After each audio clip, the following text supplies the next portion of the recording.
పెద్దపూడి మండలం సంప్ర గ్రామంలో వేయించేసి ఉన్న ప్రాచీన విజయదుర్గా అమ్మవారి దేవాలయంలో శ్రావణ మాసం వరలక్ష్మి వ్రతం శుక్రవారం సందర్భంగా అమ్మవారికి విశేషమైన పూజా కార్యక్రమాలు జరిగాయి. ఈ సందర్భంగా అమ్మవారికి 10,116 పసుపు కొమ్ములతో చీర కింద అమ్మవారిని అలంకరించి ఈరోజు జగన్మాత భక్తులు దర్శనమిస్తోంది. పసుపు కొమ్ములు స్త్రీలకు చాలా శుభప్రదం. అట్లాంటి 10,116 పసుపు కొమ్ములతో అమ్మవారు చీరగా ధరించి ఆ చీరతో భక్తులకి దర్శనాన్ని కల్పిస్తున్నారు.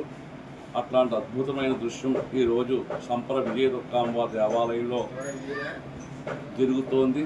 అధిక సంఖ్యలో భక్తులు వచ్చి అమ్మవారిని దర్శించుకుని అమ్మవారికి తీర్థప్రసాదాలు స్వీకరిస్తూ ఉన్నారు.